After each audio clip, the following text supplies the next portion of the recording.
खरं तर संपदामुळं कुठेही तोंड दाखवायला जागा नाहीये. तुमची माफी कशी मागावी तेच कळत नाही. तुम्ही का माफी मागताय? संपने चूक केलेलीच आहे, पण आपण मोठे होत ना, आपण दुर्लक्ष करायचं.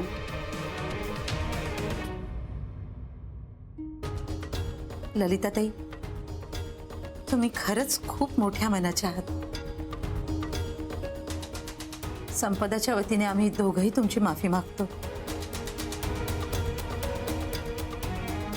पण संपदाच्या चुकीची शिक्षा माझ्या स्वानंदीला नका दे. अंजलीताई, स्वानंदी जशी तुमची आहे तशी आमची पण आहे.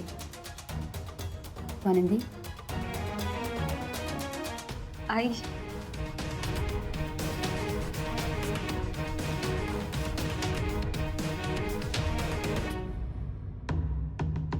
थँक्यू.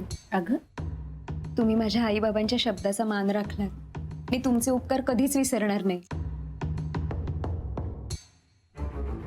अगं उपकार कसले बाळा, तू आम्हाला हवेस, तू आमची मुलगीच आहेस. तुला दूर कसं लोटू आम्ही. आता घरी जा आणि छान आराम कर. नाही, मला नाही जायचंय घरी. तिची इच्छा असेल तर राहू दे तिला इथे. तिचे कपडे वगैरे राहिलेलं सामान मी घेऊन येतो वाटलं तर. नाही, तिची इच्छा नसली तरी माझी इच्छा आहे तिने माहेरी जाऊन आराम करावा.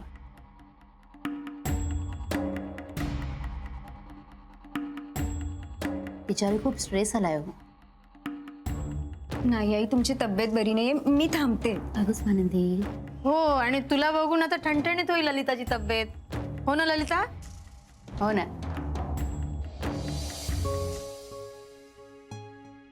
शिरा तयार झाला, आता खाऊनच जायचा. हा हा, ए बाळू, अरे प्लेट सांड. नाही नको माधवराव, आता नको, मलाही ऑफिसला जायचंय. हिला घेऊन पुन्हा येऊ ना, तेव्हा घेऊ आम्ही पाहुणचार. ललिताताई, तुम्ही आमच्या मनावरचं खूप मोठं ओझं उतरवलं. तो तुमचे आभार कसे मानू तेच कळत नाहीये मला. खूप काळजी लागून राहिली होती आम्हाला. नका काळजी करू मग आता. येतो आम्ही. हो. बरं आहे. माधवराव,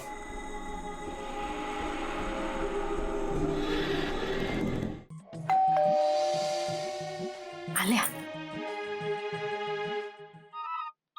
या बच्चे त्या. हो हो, आहा.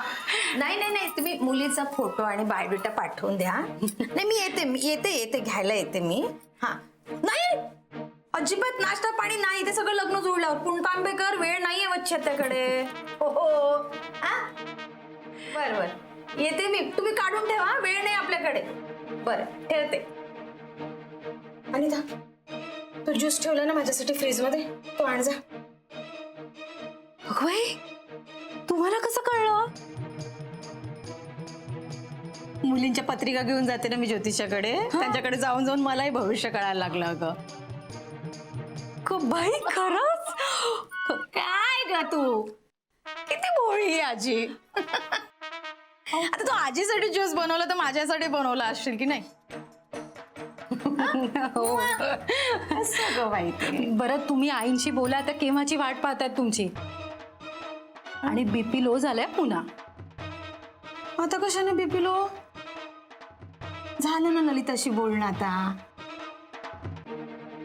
आता कशाला काळजी करता आजी? तुम्ही बोला, मी तुमच्यासाठी ज्यूस घेऊन येते. हो हो, आणि त्या खायला पण आण. आणते. काय झालं आजी, काय बोला. अगं या संपदेची काळजी वाटते ग. मूर्ख आहे ती मुलगी, अक्कल म्हणून नाहीये. स्वतःचं नुकसान करून घेतलं तर घेतलंच, वर वहिनीचंही नुकसान करते. ही घरातून चालू पडलीये ग. माझ्या कशाखाली घास उतरत नाही त्याचं काय. नका ना काळजी करू. वसंतराव काय म्हणतायत? तो काय म्हणायचा आहे?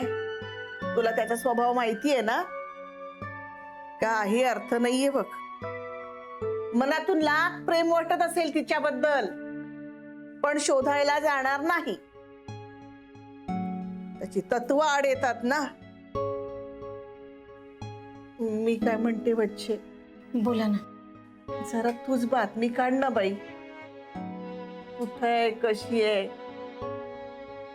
काही कमी जास्त झालं ना तर जगात तोंड दाखवायला जागा उरणार नाही ग. नाही आजी, आजी अशी काळजी करू नका तुम्ही.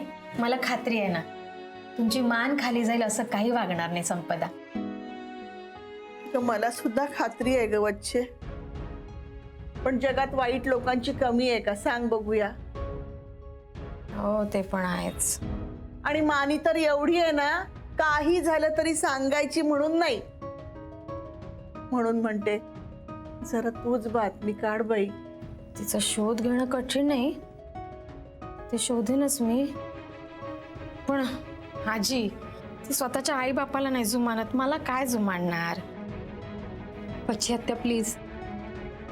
नाही म्हणजे मला वाटतं की एकदा तरी तुम्ही तिच्याशी बोलावं, आमच्यासाठी, निदान आईंसाठी तरी.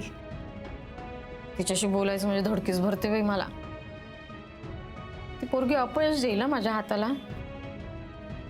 नाही ग वच्छे, तुझ्या हाताला अजिबात अपयश नाहीये. आमच्या दोन्ही मुलींसाठी तू शुभशकुनी आहेस बघ. खरंच वच्छी आत्या, तुम्ही स्वानंदीच्या घरी गेलात आणि तिचं सगळं नीट झालं. संपदाचाही होईल, आम्हाला खात्री आहे. आणि एक सांगू का तुला वच्छे, तुझ्या मनात खोट नाहीये ना, म्हणून तुझ्या हाताला यश आहे बघ. कसं सांगू आता यांना? ललिताची शेंडी होती माझ्या हातात म्हणून तिने स्वानंदीला माफ केलं. त्याची कारणं वेगळी होती, नाहीतर तिने स्वानंदीची काय अवस्था केली माहिती नाही आहे लोकांना. काय बाई करू आता? या संपदाची शेंडी कशी शोधू?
येऊन येऊन फोन कोणाचा आला तर वच्ची आत्याचा. मी घर सोडून आल्यापासून आमच्या घरच्यांनी एकानेही फोन नाही केला. बसले असतील स्वानंदीचे अश्रू पुसत.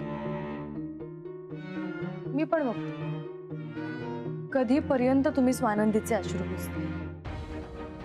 तुम्ही अश्रू पुसत राहा, मी तिच्या डोळ्यात पाणी आणत राहीन. तुम्ही सांत्वन करत राहा, मी तिला त्रास देत राहीन. बघूया कोण जिंकतंय. तुमच्यामुळे माझं आयुष्य बर्बाद झालं. मला तुमचं तोंडही बघायची इच्छा नाही. निघा इथून. आणि हो, ललिता जागीरदारांना सांगा की मला फोन नाही करायचे. ललिता तुला फोन करते? हो, आणि मी फोन उचलले नाही म्हणून त्यांनी मला मेसेज पाठवला. सॉरी संपदा, मला तुझी काळजी वाटतेय, मला येऊन भेट.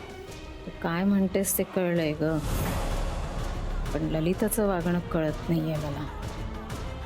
आता लक्ष घालावंच लागेल मला.